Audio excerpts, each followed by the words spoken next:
মনিস্টার, সকল ভূতকে আজকে খাবারের জন্য ডাকো। আজকে আমাদের ভালো খাওয়া দাওয়া হবে। ঠিক আছে বস, এক্ষুনি ডেকে আনছি। শুনলে নেপু, আরো ভূত এখানে আসছে।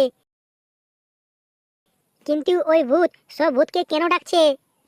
মনে হচ্ছে এখানে ভালো খাবার রান্না করবে, এই জন্য ভূত সবাইকে এখানে ডাকছে। আমাকে তো এখন থেকেই খিদে লাগছে। আমরা তো এমনিতেই ভয় করছিলাম নেপু। ওই মনস্টার আমাদের ভালো খাবার খাওয়ানোর জন্য এখানে এনেছে। তোমরা দুজন চুপ করো। ও খাবার খাওয়াতে না, আমাদেরকে খেতে এখানে এনেছে। কি ওই ভূতগুলো আমাদের খাবে?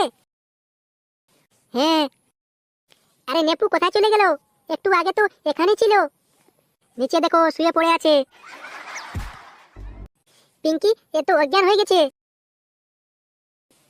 যতক্ষণ না মনিস্টার সকল ভূতকে এখানে না নিয়ে আসে, ততক্ষণ আমি তোমাদের দড়ি দিয়ে বেঁধে দিই, কেন কি তোমরা যেন পালিয়ে না যাও।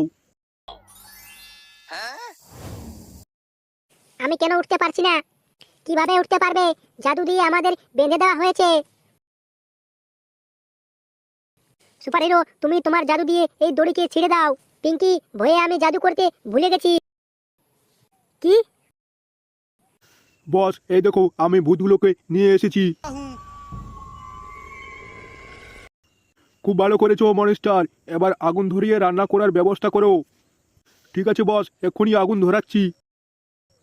নেপু, এগুলো খুব ভয়ঙ্কর ভূত মনে হচ্ছে। তোমার হয়েছে ভূত, আমাকে এরা রান্না করে খাবে। শুধু তোমাকে নয়, আমাকেও। বস, এই দেখো আমি আগুন ধরিয়ে চুলার ওপর হাঁড়ি চাপিয়ে দিয়েছি।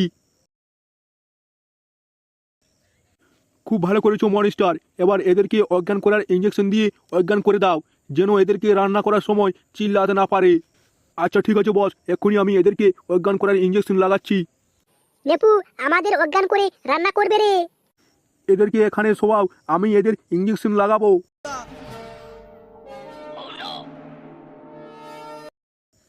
আমাকে ছেড়ে দাও ভূত কাকু।